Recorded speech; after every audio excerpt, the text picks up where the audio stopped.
안녕하세요. 쌀사남 구독자 여러분. 저는 50을 바라보고 있는 구독자입니다. 오늘 저는 가족을 포함한 여러 인연이 가져다준 기적에 대한 이야기를 해보려고 합니다. 저는 빚이 아주 많은 집에서 자랐습니다. 처음엔 평범한 수준의 집이었지만 어느 순간부터 가세가 기울기 시작했어요. 아버지가 쓰러지시면서 집에 큰 빚이 생겼고 한 번도 일을 해본 적 없던 평범한 전업주부였던 어머니는 갑작스럽게 생활 전선에 뛰어들어 아버지의 병간호와 병원비, 그리고 저와 제 동생의 양육비를 책임져야 하셨습니다. 빚이 크든 작든 병 걸린 남편을 돌보면서 남자아이 둘의 생활비를 감당하면서 빚을 갚기는 거의 불가능에 가까웠습니다. 분명히 빚을 갚는 것 같은데 마치 밑빠진 독에 물 붓기처럼 저희 집의 형편은 점점 나빠졌습니다. 차라리 유지만이라도 됐으면 좋았을 텐데 계속 안 좋아졌어요. 가족의 유일한 재산이라고 볼 수 있는 오래된 구축 빌라는 판지 오래였고 거실 하나, 작은 방 하나짜리의 집을 찾아 거기서 지내고 있었습니다.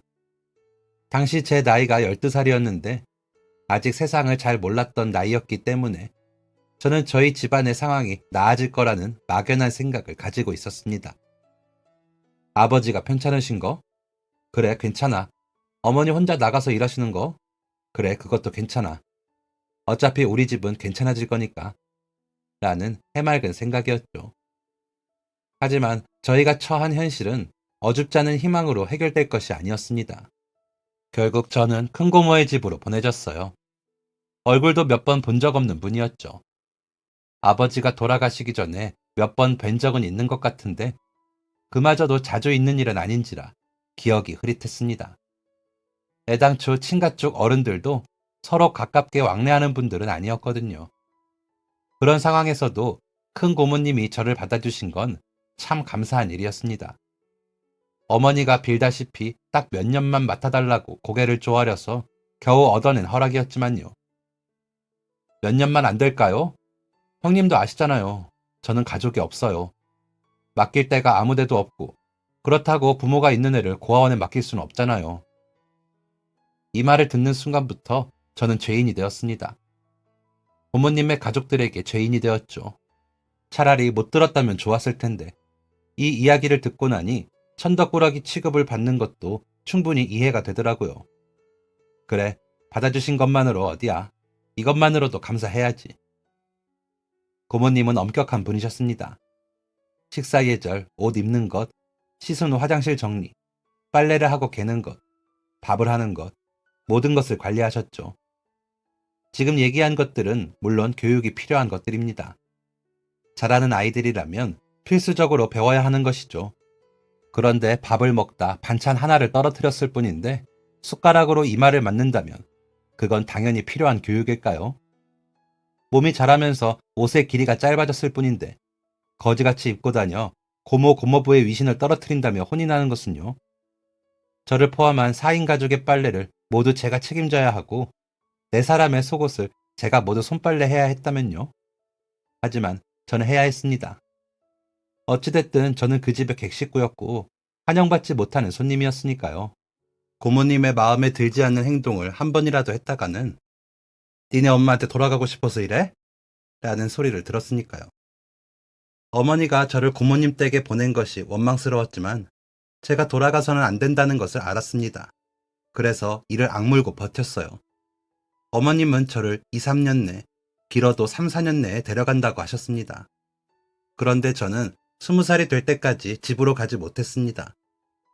어머니가 생활비를 보내주시는 것 같기는 했지만 중학교 2학년 때부터는 제가 생활비에 비해 먹고 쓰는 돈이 너무 많다며 고모님은 저에게 일을 해서 돈을 벌어오길 강요하셨습니다. 용돈 한 번 받아본 적 없는 제가 쓰는 돈이 얼마나 된다고 저러시는지는 모르겠지만 사람이 먹기도 하고 씻기도 하고 잠도 자는 것이다 보니 그냥 그러려니 했습니다. 불합리함을 따지기에 저는 지쳐 있었거든요. 그래서 중학교 2학년 때부터 고등학교를 졸업할 때까지 일을 했습니다. 그 사이에 아버지가 돌아가셨습니다. 아버지가 돌아가시고 나면 어머니와 동생과 함께 살 수 있을 줄 알았습니다. 그것도 아니었어요. 부모님은 고등학생이 되자 학교 따위 다녀서 뭐 하냐고 일을 시작해서 돈이나 벌어오라고 하셨습니다. 이제 집에 돌아갈 것이라고 말하자 그 집에 가도 넌 짐일 뿐이다. 사람이 죽으면 처리해야 할 게 얼마나 많은데 집이 좀 안정된 다음에 들어가야 한다 라고 하셨죠. 그때는 그냥 그런 줄 알았지만 지금 와서 보면 제가 집으로 들어가면 저에게서 나오는 그 적은 금액의 돈이 사라질 테니 못 나가게 하셨던 것 같아요. 그러면서 계속해서 고등학교에 가지 못하게 했지만 저는 어떻게든 고등학교는 졸업했습니다. 그렇게 성인이 되었고 고모 집도 어머니의 집도 아닌 곳에 집을 구해 일을 시작했습니다. 그런데 성인이 되어 돈을 더 많이 벌게 되니 고모님이 노골적으로 큰 돈을 요구하시더라고요. 넌 그동안 키워준 은혜도 모르냐? 내가 몇 년 동안 너를 끼고 살았는데. 어머니도 마찬가지였습니다. 민철아, 정말 미안한데 돈 좀 보내줄 수 있겠니?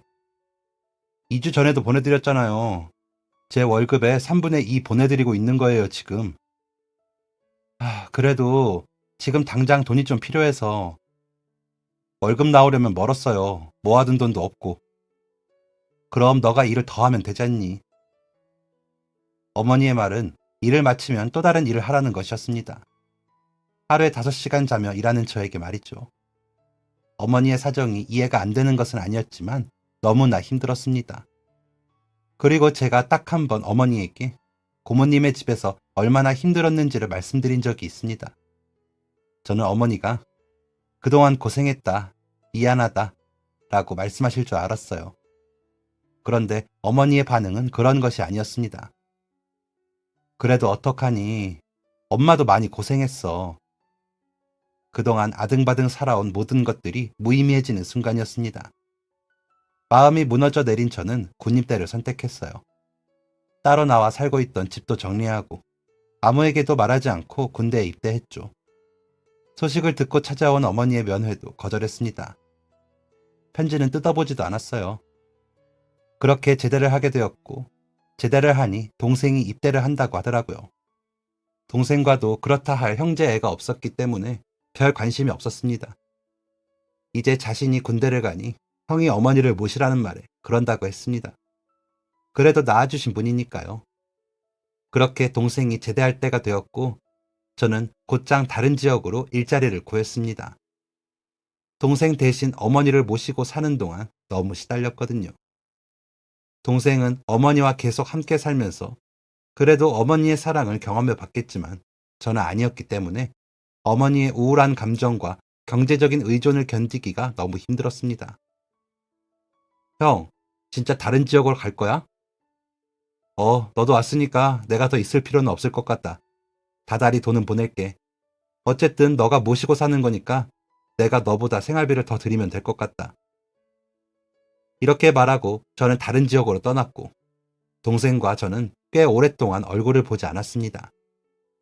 아주 멀리 살기도 했고 가족에 대한 정이 따로 있는 것도 아니었으니까요. 동생과 어머니를 챙긴 이유는 장남이라는 것, 조금의 책임감 때문이었습니다. 명절에도 보기 쉽지 않았어요. 형, 이번에도 안 오는 거야? 엄마가 보고 싶어 하셔. 명절에 돈을 더 많이 주는 거 알잖아. 어머니한테 잘 말씀드려. 그래도 오면 좋겠는데 나도 형 오랜만에 보고 싶고 언젠가는 보겠지. 끊는다. 이런 식이었습니다. 동생이 저를 보고 싶다고 말하는 것도 솔직히 오글거렸어요. 언제 봤다고. 우리가 애틋하면 얼마나 애틋하다고 보고 싶다고 하는 건지 몸이 간지럽더라고요. 저와 동생은 2, 3년에 한 번씩 보는 게 다였습니다. 연락도 잊을만 하면 한 번씩 했죠. 그렇게 시간이 속절없이 흐르고 동생에게 연락이 왔습니다. 무슨 일이야? 형, 혹시 얼굴 볼 수 있을까? 저는 동생과의 만남이 불편했습니다. 일이 좀 많아서 내가 형 있는 대로 갈게. 1시간만 얼굴 보여줘. 잠깐 저녁 먹으면서. 아무리 바빠도 밥은 먹을 거잖아. 한 번도 이런 식으로 만나자고 한 적이 없던 동생이었기 때문에 무슨 일인가 싶어 물었습니다. 무슨 일인데 그래? 동생은 조심스럽게 입을 뗐습니다. 나 결혼할 사람이 생겨서. 피할 수 없는 이유였죠. 동생과 재수씨 될 사람을 만나게 된 자리였습니다. 동생은 어딘가 불안한 표정으로 안절부절 못하고 있었어요. 오히려 재수씨 될 분이 더 차분해 보였습니다. 민수씨한테 형님 얘기 많이 들었어요. 제 얘기요? 저에 대해 할 말이 왜 있나 싶었습니다. 네, 아버지 같은 분이시라고 하더라고요. 네? 제가요? 동생을 보니 동생은 설마 이런 얘기를 할 줄 몰랐다는 표정으로 자신의 아내 될 사람을 쳐다보고 있었습니다. 그날 처음으로 동생과 술잔을 기울였습니다. 재수 씨는 형제들끼리 시간을 보내라며 자리를 피해 주었어요. 아마 저와 동생의 이야기를 알고 있는 것 같았습니다. 저는 동생과 술잔을 주거니 받거니 하며 여러 가지 이야기를 나누었습니다.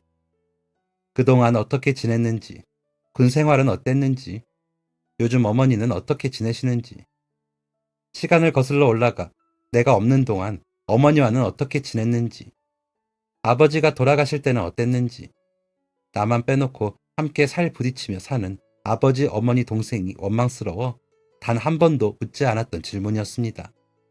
저는 세 사람이 힘들기는 했어도 불행하지는 않았을 거라고 생각했었나 봅니다. 어쨌든 가족과 함께 있었으니까요. 그런데 동생의 이야기를 들어보니 동생도 나름대로 굉장히 힘든 시간을 보냈더라고요. 어머니가 일을 하느라 못 들어오시면 아버지의 똥오줌을 동생이 받아야 했고, 작은 몸으로 거동이 불가능한 아버지를 화장실까지 옮겨 목욕시중을 들었다고 합니다. 집안일은 당연히 동생의 몫이었고, 동생도 이 집안을 위해 내가 뭐라도 해야 한다라는 생각을 하고 있었다고 했죠. 그리고 이런 생각을 하기도 했다고 합니다. 형은 집이 아닌 곳에 혼자 떨어져서 살고 있는데 형에게 미안해서라도 편하게 살면 안 된다고 생각했던 것 같아. 몇 살 때부터? 그냥 자연스럽게 그렇게 생각했나 봐. 동생에게 미안했습니다. 아버지가 돌아가셨을 때라도 동생과 대화를 해봤더라면 지금까지 흘러온 시간 동안 이렇게 외롭지 않았을 텐데, 원망하는 마음을 가지지 않았을 텐데 라는 생각을 하게 됐죠. 나랑 결혼할 사람은 어때? 사려 깊은 사람 같더라. 그치? 나보다 2살이나 어린데 훨씬 어른 같아. 그리고 사랑받고 자란 사람이야. 그래. 그래서 더 고마운 사람이야. 저 사람 덕에 많이 배웠고 많이 성장했어. 결혼을 언제 할 건데? 형은 내가 저 사람이랑 결혼해도 괜찮아? 그건 너가 선택할 일이지. 왜 나한테 허락을 받으려고 해? 동생은 우물쭈물하며 대답했습니다. 그거야, 집안 어른한테 허락을 받는 건 당연하니까. 갑자기 멍해지면서 재수 씨의 아버지 같은 분이라는 말이 생각났습니다. 동생은 말을 이었어요. 형이 얼마나 큰 희생을 했는지 알아.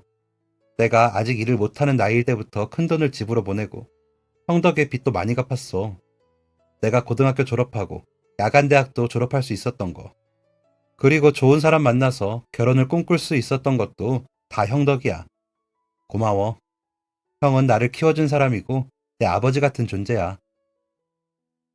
별다른 대답을 하지 못했습니다. 소주 몇 잔을 연달아 삼킨 후에 동생에게 인사를 하고 집으로 돌아왔습니다. 그리고 그 다음날 서랍 안에 보관해 두었던 통장 하나를 들고 동생에게 찾아갔습니다. 동생은 어제의 대화로 마음이 조금 편해졌는지 어제처럼 떠는 모습은 아니었어요. 저는 동생에게 들고 온 통장을 건넸습니다. 이게 뭐야, 형? 저는 한마디를 전했습니다. 결혼 축하한다. 동생은 눈을 커다랗게 뜨고 눈을 껌뻑껌뻑거렸어요. 뭐야? 너 결혼할 때 쓰라고 모아둔 거야. 뭐?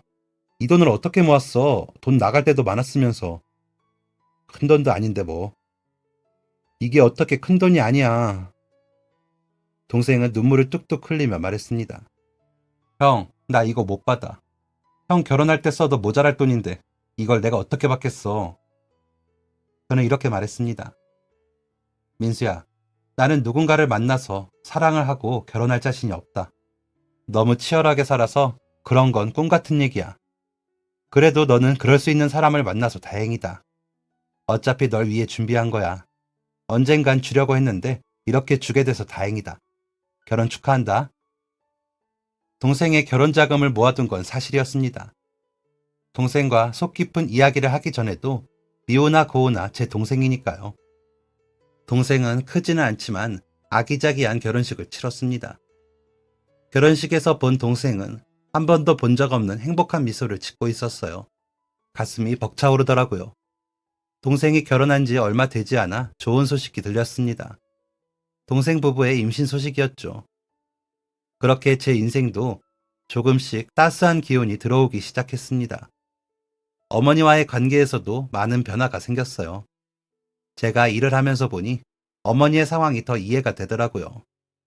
어린 나이에 시집와서 오자마자 아들 둘을 낳고 얼마 되지 않아 남편이 쓰러지고 도움을 받을 수 있으리라 생각했던 시댁에게서는 외면당하고 사회생활도 해본 적 없고 세상 일이 어떻게 돌아가는지도 몰랐던 어린 엄마에게 큰 빚과 눈앞에 놓인 차가운 현실은 커다란 해일 같은 것이었을 겁니다.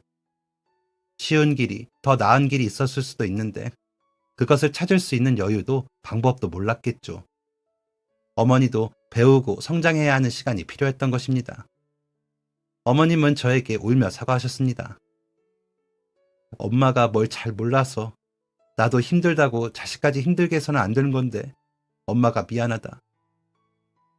한꺼번에 어머니와의 관계가 완벽하게 부드러워진 것은 아니었지만 그래도 제 안에 있던 딱딱한 응어리가 약간은 부드러워졌습니다. 마음이 편해지니 겉으로도 티가 나더라고요. 저는 한결 가벼운 마음으로 어머니와 동생과 가까운 곳에서 일을 하기 시작했습니다. 작은 신문사에서 단순 노동을 하는 일이었죠. 가끔가다 사무 일을 해야 하는 게 있으면 맡아서 하고는 했어요. 그런데 생각보다 사무직 일이 적성에 맞더라고요. 일도 금방 배우고 더 쉬운 방법이 생각나면 그 방법을 적용해서 일하는 시간을 대폭 줄이기도 했습니다. 그래서 단순 노동보다는 사무직 일을 더 많이 하게 되었어요. 당연히 월급이 올랐고요. 한 번은 차장님과 친한 거래처 사장님이 제가 일하는 곳으로 오셨습니다. 제가 동분서주하면서 이것저것을 하고 있는 게 눈에 띄셨는지 거래처 사장님이 물으셨나 봅니다. 저 친구는 뭐 하는 친구야? 아, 단기로 뽑은 친구였는데 생각보다 일머리가 좋아. 가르치는 것마다 쉽게 배우고 덕분에 직원들이 많이 편해졌지. 거래처 사장님은 몇 차례 회사를 오고 가시며 저를 보셨습니다. 그리고 저에게 자기 회사로 들어오지 않겠냐고 스카우트 제안을 하셨어요. 네? 저요? 그래, 자네. 제가 사장님 회사로 가면 저희 사장님이 싫어하시지 않을까요? 내가 돈을 더 많이 줄 텐데 무슨 상관이겠나. 저 친구랑은 얘기 끝났으니까. 어때? 우리 회사에서 일하지 않겠어? 저는 그 제안을 수락했고 거래처 사장님이 제 사장님이 되었습니다. 솔직히 사장님이 저의 뭘 보고 스카우트를 하셨는지 이해가 되지 않았어요. 하지만 그 이유가 있을 거라고 생각하고 감사한 마음으로 열심히 일했습니다. 사장님이 저에게 시키시는 일은 전에 다니던 회사와는 견줄 수 없을 정도로 복잡하고 어려운 일이었습니다. 어디서 일 좀 배웠다고 하는 사람들 데려다가 시켜봤는데 고집이 너무 세. 일 잘하고 성실한데 백지 같은 사람이 필요했는데 자네가 딱이었어. 사장님이 저를 뽑으신 이유였습니다. 사장님이 맡기신 일이 어렵고 가끔은 부담스럽기까지 했지만 열심히 했습니다. 가끔은 새벽까지 일을 하며 일에 적응하기 위해 노력했죠. 그렇게 3개월이 지나니 일이 눈에 들어오기 시작하더라고요. 그렇게 되니 일이 풀리고 일이 여유로워지니 주변 직원들과의 관계도 쌓을 수 있게 되었습니다. 회사는 제 생각보다 더 좋은 회사였어요. 회계 같은 것도 굉장히 깔끔하고 촘촘하게 관리되고 있었고 체계적이었습니다. 그리고 사장님도 제 생각보다 훨씬 좋은 분이셨어요. 직원들의 대소사를 모두 챙기시고 직접 챙기지 못하시면 다른 사람을 통해서라도 챙기셨습니다. 사장님이 허세 부리시는 걸 한 번도 못 봤어요. 거래처 가서도 그렇고 허풍 떠시는 것도 못 봤고요. 아, 민철 씨는 모르겠구나. 우리 사장님 공무원 출신이세요. 네? 공무원들 못 믿는다. 공무원 하면 비리다. 하는 말도 있지만 청렴하게 일하는 공무원들도 있을 거 아니에요. 저희 사장님이 딱 그런 분이었대요. 솔직히 본 사람은 없는데 지금 하시는 것만 봐도 알잖아요. 당연히 그런 분이셨을 거예요. 그런데 왜 갑자기 사업을 하시는 건가요? 솔직히 공무원 연금도 나오고 직업인식도 좋은데 사업은 위험 부담이 크잖아요. 아, 혹시 물려받으신 건가요? 대화를 나누던 직원이 웃으며 대답했습니다. 하하하, 그런 건 아니에요. 사장님은 공무원 체질이었대요. 물려받은 것도 아니죠. 집에 큰 빚이 생겨서 일을 그만둔 거니까. 빚이라는 말에 가슴이 철렁 내려앉는 기분이었습니다. 그놈의 빚 때문에 십수년을 시달렸기 때문이었죠. 그래도 공무원이면 일정한 수입이 있었을 텐데. 그리고 애당초 그렇게 큰 빚을 질 이유가 없잖아요. 그것까지는 모르겠어요. 사장님이 진 빚은 아니었다고 알고 있어요. 그리고 빚이 한두 푼이어야지. 공무원 월급으로 감당할 돈이 아니었나 보죠. 알다시피 공무원은 겸직이 안 되니까 일을 그만두고 투잡 쓰리잡을 뛰는 게 나았을 거예요. 아, 그러면 사업도 그러다가 시작하신 거겠네요. 그렇죠. 처음부터 잘 된 건 아니었다고 하고 하다 보니 커진 거래요. 여기 찾아보면 창립 멤버들도 있어요. 일하다 보면 만나게 될 텐데 만나면 슬쩍 물어보세요. 나도 오래전에 들은 거라 기억이 가물가물하네. 우리 사장님 정말 대단하지. 그렇게 한번 크게 망했는데 이렇게 다시 일으켜 세운 거 보면. 네? 망했다고요? 네, 제대로 망했대요. 그런데 본인이 모든 책임을 지고 직원들 내보낸 다음에 다시 회사 일으켜서 내보낸 직원들 다시 데려온 거예요. 의리가 대단하죠? 역시 사장님은 제가 생각한 것보다 더 좋은 분이셨습니다. 역시 대단하시네요. 그런데 왜 망했던 건가요? 그게 직원이 입을 때려는 순간 누군가가 직원을 불렀습니다. 서대리, 얼른 이리로 와봐요. 아, 네네, 갑니다. 이유가 궁금하기는 했지만 크게 관심을 가지진 않았습니다. 왜 망했는지보다는 망한 이후의 행적이 중요하니까요. 그렇게 제 평화로운 일상이 계속해서 이어졌습니다. 그런데 저는 그 평화로움이 폭풍전야일 거라고는 상상조차 하지 못했습니다. 불행은 예상하지 못한 순간에 상상하지도 못했던 가장 최악의 방법으로 찾아오고는 합니다. 마치 저에게 있었던 일처럼요. 일을 하고 있는데 재수 씨한테 연락이 왔어요. 네, 재수 씨. 제가 조금 바빠서 다시 연락을. 말을 마치기도 전에 전화 너머에서 재수 씨의 절규 어린 목소리가 들려왔습니다. 아주버님, 제발 와주세요. 네? 재수 씨, 무슨 일이에요? 왜 그러는 거예요? 재수 씨는 아무 말도 못하고 숨이 넘어가는 목소리로 꺽꺽거리며 울고 있었습니다. 재수 씨, 진정하고 말을 해야죠. 무슨 일인데 그래요? 네? 재수 씨는 숨이 넘어가듯 울면서 겨우 두 글자를 뱉었습니다. 남편. 심장이 바닥에 닿듯 쿵 하며 떨어졌어요. 재수 씨의 절규 어린 울음소리를 들으면서 직감했습니다. 아, 동생에게 큰일이 났구나. 그것도 무척 끔찍한 일이 일어났구나. 저마저 흔들릴 수는 없었습니다. 재수 씨가 정신을 놓은 상태에서 저라도 정신을 똑바로 차려야겠다 싶었어요. 재수 씨, 지금 갈 거예요. 갈 거니까 조금만 기다려요. 알겠어요? 여기 병원이에요. 얼른 와주세요. 저는 전화를 던지듯이 내려놓으며 사장실로 향했습니다. 사장님, 잠깐만. 내가 다시 전화할게. 사장님은 급하게 사장실로 들어온 저를 보고는 진행 중이던 통화도 끊으셨습니다. 아니, 무슨 일인데 그렇게 사색이 되어서 들어와? 그게... 사람이 당황하면 말도 제대로 못한다는 걸 그때 처음 깨달았습니다. 사장님의 표정은 일순간에 굳어졌어요. 천천히 말해봐. 무슨 일인데 그래? 큰일이 나도 제대로 났다는 걸 아신 거겠죠. 그게 동생한테 일이 생겼나 봐요. 지금 가봐야 할 것 같습니다. 그래서 월차를... 사장님은 말이 끝나기가 무섭게 겉옷을 둘러 입으셨어요.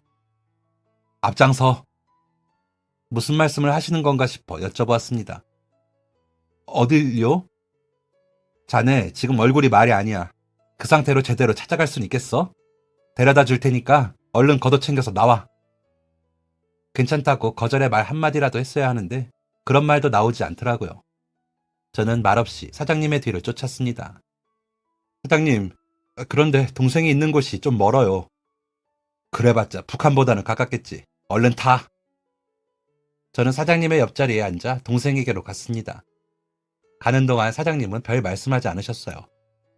동생이 있다는 병원 앞, 사장님은 저를 내려주기 전에 이렇게 말씀하셨습니다. 재수 씨랑 어린 조카가 있다고 했지? 지금은 자네가 어른인 거야. 힘들겠지만 재수 씨가 무너지지 않도록 자네가 꼿꼿하게 서 있어야 돼. 내 말 무슨 말인지 알지? 사장님의 말을 듣고 나니 정신이 돌아오더라고요. 재수 씨의 우는 목소리, 갑작스러운 동생의 사고, 어떻게 해야 하나 혼란스럽기만 했는데 마음이 차분해졌습니다. 네, 감사합니다. 그렇게 차에서 내려 병원 안으로 달려들어갔어요. 병원에 들어가자마자 보인 건 수술실 앞에 쓰여 있는 동생의 이름과 잠든 조카를 꼭 안고 앉은 채 울고 있는 재수 씨의 모습이었습니다. 재수 씨의 곁으로 가서 조심스럽게 말했습니다. 재수 씨, 재수 씨는 답이 없었고, 그렇게 재수 씨를 3번 부르고 나서야 재수 씨는 고개를 들어 저를 바라보았어요. 제 얼굴을 보자마자 재수 씨는 오열하기 시작했습니다. 저는 재수 씨의 곁에 앉아 어깨를 두드리며 그 울음소리를 들어주었습니다. 겨우 눈물을 그친 재수 씨의 얼굴은 무척 수척해져 있었습니다. 저는 그제서야 무슨 일이 있었는지 들을 수 있었어요. 울고 있는 재수 씨의 고개를 억지로 들어올려 듣고 싶을 정도로 알고 싶었던 그 일을요. 불의의 사고였습니다. 잠시 한눈을 판 사이에 조카가 도로변으로 뛰어들어갔고 동생은 조카 쪽으로 달려오는 버스로부터 조카를 지키기 위해 달려나가 조카를 밀어냈습니다. 조카는 타박상에 그쳤지만 버스는 동생의 한쪽 다리를 지려밟았고 동생은 그렇게 무릎 아래의 다리를 잃었습니다. 병원에서는 최선을 다했지만 동생의 한쪽 다리가 절단되는 것을 막을 수는 없었죠. 재수 씨는 의식이 없는 동생을 앞에 두고 하염없이 자책했습니다. 내가 좀 더 애한테 신경을 썼으면 이런 일은 없었을 거예요. 이게 다 저 때문이에요. 나 때문에 우리 남편이. 재수 씨 잘못이 아니에요. 아니요, 아주버님. 제 잘못이에요. 저 때문에 남편은 다리를 잃었고 우리 딸은 아빠를 잃었어요. 다리를 잃은 건 사실이에요. 하지만 재수 씨, 남편 아직 살아있어요. 의식이 없잖아요. 저러다 안 깨어나면요. 그러면 저는 어떡해요? 재수 씨는 하루에도 수십 번씩 스스로를 자책하며 괴로워했습니다. 정말 오랜만에 함께하는 시간이었어요. 남편이 어렵게 월차를 내서 딱 하루 쉬는 날이었다고요. 제가 아이 데리고 놀러 가자고 조르지만 않았어도 라며 후회하기도 했죠. 식사를 하다가도 저 사람이 깨어났을 때 자기 다리가 절단되었다는 걸 알면 어떤 반응일까요? 라고 말하며 두려워했어요. 저 때문에 다리를 잃었다고 저를 증오하게 되면 어떡하죠? 저는 끊임없이 자책하고 괴로워하는 재수 씨를 위로하고 싶었고 그 마음에 공감해주고 싶었지만 더 이상은 그럴 수 없었습니다. 너무나 위태해 보이는 재수 씨를 위해서 해야 하는 말이 있었어요. 사장님의 말씀처럼 꼿꼿이 서서 해야 하는 말이었죠. 재수 씨, 저기 누워있는 사람은 재수 씨 남편이기도 하지만 제 하나뿐인 동생입니다. 아직은 말씀드리지 못했지만 어머니의 둘째 아들이기도 하고요. 그리고 무엇보다 수연이의 아빠예요. 재수 씨는 왜 이런 이야기를 하는지 의아한 모습이었습니다. 누구도 재수 씨 탓을 하지 않아요. 재수 씨의 슬픔을 덜어주려고 하겠죠. 그리고 재수 씨한테는 수연이가 있잖아요. 수연이에게는 엄마도 아빠도 필요해요. 수연이에게서 엄마를 뺏어가지 마세요. 재수 씨는 이 말을 끝으로 눈물을 쏟으며 통곡했지만 그 이후로는 재수 씨의 눈물을 보지 못했습니다. 몰래 숨어 눈물을 훔칠지언정 자신의 딸 수연이 앞에서는 결코 눈물을 보이지 않았어요. 재수 씨의 그런 노력을 동생이 알았는지 동생은 기적적으로 의식을 찾았습니다. 저는 동생이 깨어났다는 소식을 듣고 동생의 재활을 곁에서 돕고자 짧은 휴가를 내기로 결정했습니다. 어머니에게 동생의 사고 소식을 전해야 하기도 했고요. 다시 사장실을 찾았습니다. 저 사장님, 휴가를 좀 쓰고 싶습니다. 얼마나? 쓸 수 있는 만큼이요. 저를 동생이 있는 병원 앞에 내려준 이후 사장님은 단 한 번도 어떻게 된 영문인지 묻지 않으셨습니다. 사장님은 휴가를 요청했던 그날에 처음으로 자초지종을 물으셨습니다. 저는 동생에게 있었던 일을 말씀드렸어요. 그러면서 자연스럽게 저희 형제들의 이야기까지 하게 되었습니다.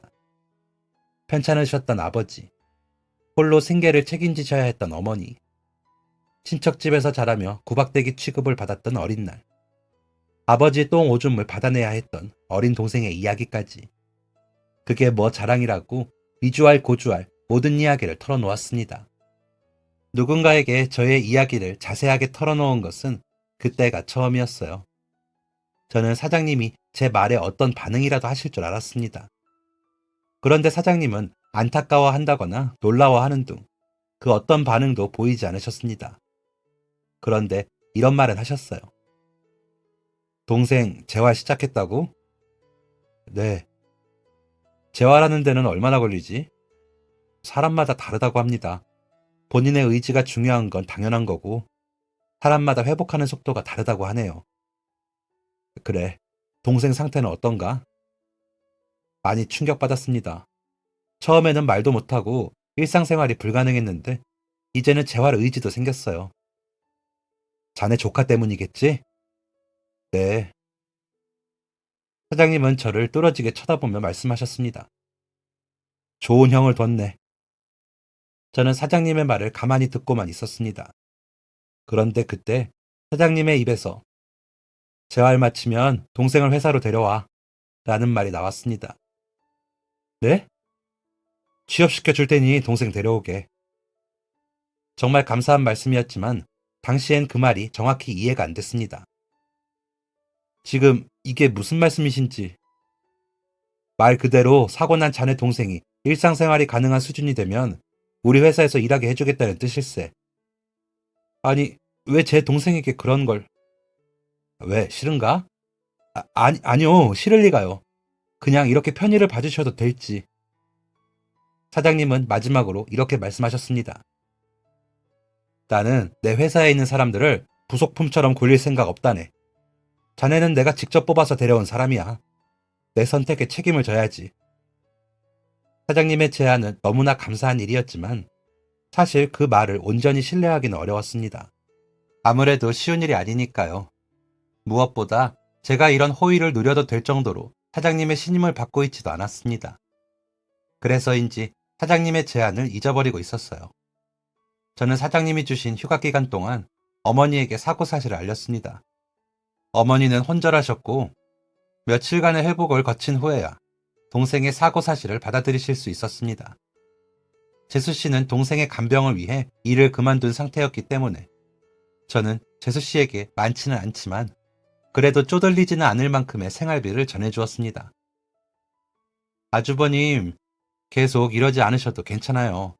저희도 모은 돈 있고 결혼할 때도 큰 도움 받았는데 이렇게 또 도움만 받을 수는 없어요. 제가 말했죠. 재수 씨 남편이기도 하지만 제 하나뿐인 동생이기도 하다고. 이건 돕는 게 아니라 형으로서 당연히 해야 하는 일을 하는 거예요.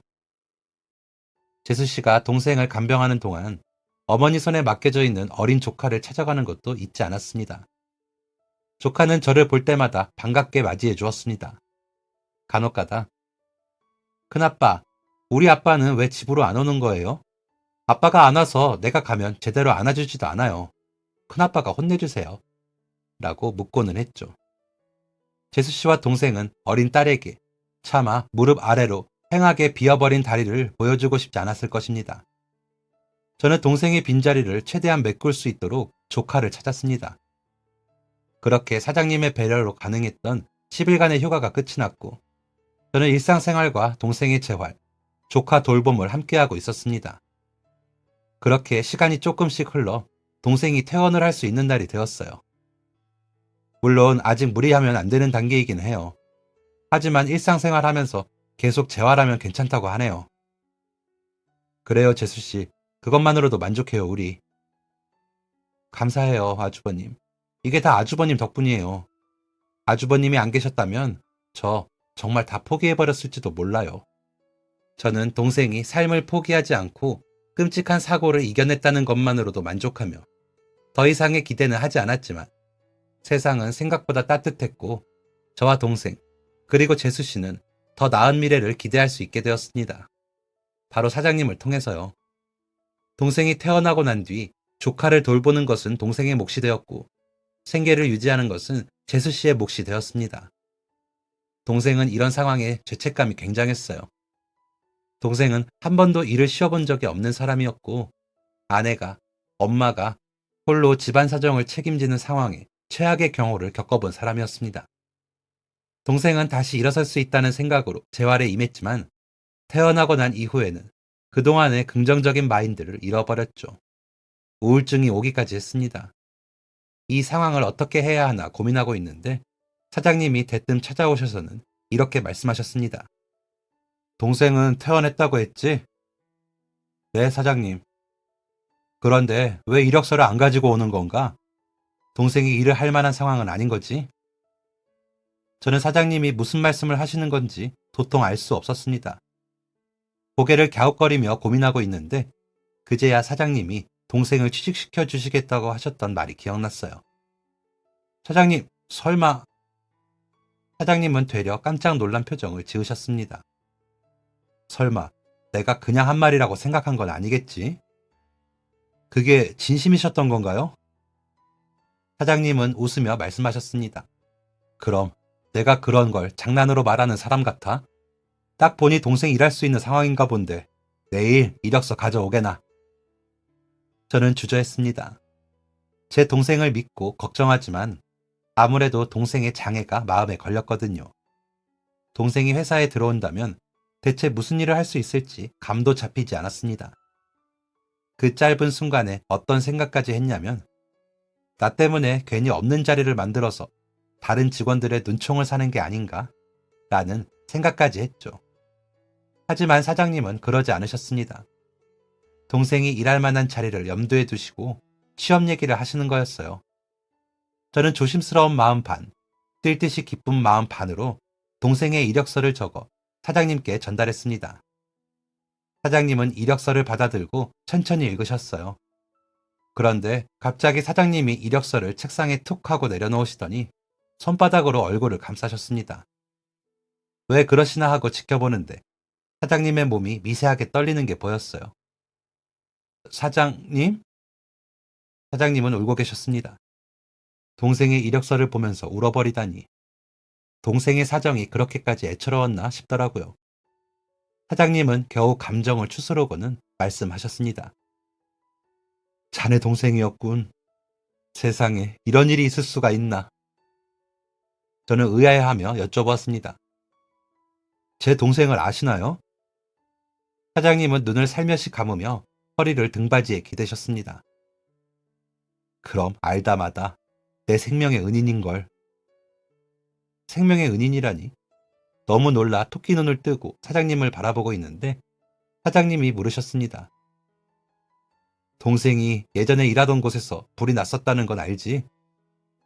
금시초문이었습니다. 모르고 있었다고? 공장이 다 무너지고 사장이 죽을 뻔했던 큰 화재였어. 그 화재 때문에 그 공장은 문을 닫았지. 사장은 빚더미에 앉아서 도망자 신세가 됐고 직원들 월급도 제대로 챙겨주지 못해서 그 월급을 다 주는데 꼬박 몇 년이 걸렸던 모양이야.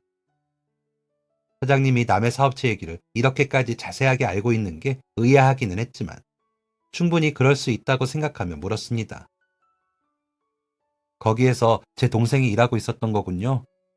그런데 제 동생이 사장님의 생명의 은인이라는 것과 그 공장의 화재가 무슨 연관이 있나요? 뒤이어 나온 사장님의 대답은 제 온몸에 소름이 돋도록 만들었습니다. 그 공장의 사장이 나였으니까. 네? 이 말인즉슨 사장님은 지금 회사 이전에 다른 공장을 소유하고 계셨고 그곳에서 큰 화재가 나 빚쟁이가 되었던 것입니다. 그리고 지금의 회사를 읽었다는 건 그 위기를 견디고 성공했다는 의미였죠. 사장님은 동생과의 인연을 들려주셨습니다. 20살짜리 직원이었지. 나는 그렇게 어린 직원을 뽑지 않는데 아르바이트를 하러 잠깐 왔던 학생이 일을 너무 잘하길래 직원으로 스카우트 했었어. 그런데 그 직원이 들어오고 난 지 얼마 안 돼서 공장에 큰 불이 났지. 이유는요?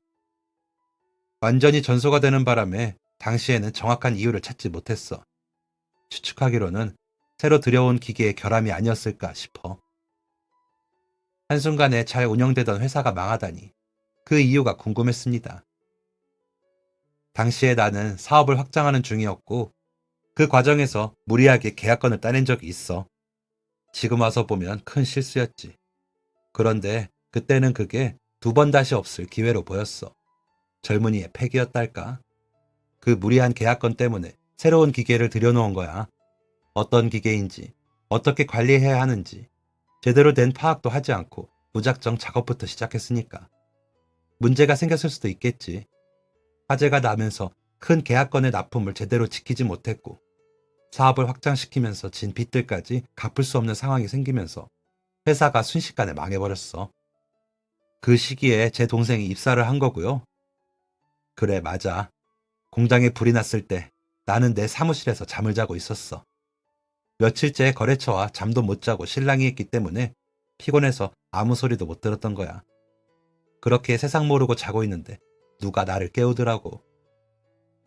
자다가 일어난 사장님의 눈에 보인 건 온통 빨간 주변 모습이었고 타는 냄새가 진동을 했으며 사장님의 눈앞에 있는 갓 입사한 직원은 땀을 뻘뻘 흘리고 얼굴에는 재를 잔뜩 묻힌 채로 서 있었다고 합니다. 사장님은 자기도 모르는 사이에 연기를 많이 마셔서 호흡이 쉽지 않았고 동생은 그런 사장님을 들쳐매고 공장을 빠져나왔죠. 그렇게 등에 매달리다시피 해서 빠져나왔는데 그 순간에 지붕이 무너져 내렸어. 나는 수년 동안 앞만 보고 달려와야 했던 사업이 한순간에 주저앉는 것을 보면서도 아무것도 할 수 없었어. 그 이후로 회사의 모든 게 공중분해되었습니다. 직원들의 근황은커녕 어디로 간 건지도 알 수 없는 경우가 허다했죠. 사장님은 홀로 모든 책임을 견뎠습니다. 빚을 갚고 직원들이 받지 못한 임금을 챙겨주고 그러면서도 목숨을 구해준 신입사원을 찾는데 노력을 아끼지 않았다고 해요. 그렇게 찾는 게 코빼기 하나 안 보이더라고. 그럴 수밖에요. 동생은 그 공장을 그만둔 직후에 군에 입대했으니까요. 한 1년 6개월 정도 생명의 은인을 찾았지만 결과가 나오지 않자 사장님은 다른 일에 밀려 동생 찾는 일을 잊게 되었다고 합니다. 그런데 마침 그때 제가 사장님의 생명의 은인의 사진을 가지고 온 것이었죠. 아주 놀라운 일이었습니다. 사장님은 과거의 이야기를 쭉 들려주시면서 말하셨습니다. 그때 그 청년이 없었다면 나는 꼼짝없이 죽었을 거야. 힘없이 주저앉아버린 지붕이랑 함께 불길에 쌓여서 죽었겠지. 내가 그런 허무한 죽음을 맞이하지 않을 수 있었던 건 다 자네 동생 덕분이네. 사장님은 꼭 동생을 데려오라고 당부에 당부를 하셨습니다. 동생에게 어떻게 말을 꺼내야 할까 고민을 하고 있는데 사장님의 사모님에게서 연락이 왔어요. 몇 번 뵌 적도 없는 분의 연락이었죠. 무슨 용무이신지 묻기도 이전에 사모님은 동생을 만나게 해달라는 말씀을 하셨습니다. 꼭 만나게 해줘요. 그때 저희 남편한테 무슨 일 있었으면, 그때 그 신입사원 없었으면 제 남편은 물론이고 저희 가정까지 완전히 망가졌을 거예요. 이게 다 민철 씨 덕분입니다. 꼭 만나서 은혜를 갚게 해주세요. 저와 남편, 제 아이들 모두에게 그런 기회를 주세요. 그 사장님이 지금 형 회사 사장님이셔? 회사를 옮기셨나 보다. 그 많은 빚을 갚고 지금 그렇게 큰 회사를 만드신 거 보면 사장님은 정말 대단한 분이셔. 동생은 회사에 들어오기로 결정했습니다. 다리가 한쪽이 없다 보니 몸을 쓰는 일은 당연히 어려웠겠지만 동생은 의외로 사무직에 재능이 있었습니다. 나중에는 제가 따라가지 못할 정도로 빠르고 정확한 업무를 하더라고요. 저는 회사에서 일하고 있는 동생을 볼 때면 이렇게 생각하곤 합니다. 불의의 사고로 다리를 잃은 동생을 구원한 존재는 아내도 형도 어머니도 아닌 과거의 동생이었다라고요. 동생이 저와 함께 일하면서 당연히 집을 이사하게 되었고 어머니도 함께 이사를 하게 되어 저와 동생 부부, 어머니는 어린 시절 이후로 가장 가깝게 살게 되었습니다.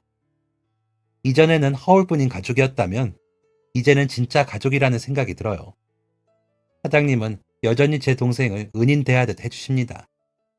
다른 직원들이 있을 때는 아니지만 둘만 있을 때는 정말 깍듯하게 인사를 해주세요. 사장님의 성공 비결은 그런 겸손함에 있겠죠.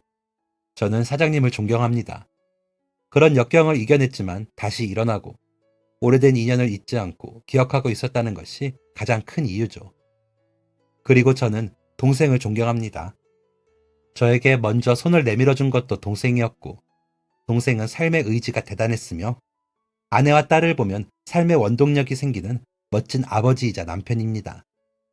동생과 사장님의 이야기를 듣다 보면 기대감이 생기기도 합니다. 나에게도 이런 특별한 인연이 생기진 않을까? 과거에 나의 잘한 행동이 현재의 나에게 어떤 영향을 미칠까? 라는 상상도 해보면서요. 이 일도 벌써 몇 년 전이네요. 저는 흘러가는 세월 속에서도 여전히 그 기대감을 안고 살아갑니다. 언젠가라는 생각을 하면서요. 이런 기대감이 삶의 원동력이 된다는 것을 너무 늦게 깨달아버린 것 아닐까 하는 아쉬움도 드네요. 저와 제 동생의 삶에는 여러 가지 인연이 있었고 그 인연과의 관계에서 많은 것을 배웠습니다. 여러분은 인연으로 만난 이들에게 무엇을 배우고 계시나요? 이 사연을 듣고 계시는 여러분, 여러분의 인생에 기대감과 추억이 가득하기를 빌며 사연을 마치고자 합니다.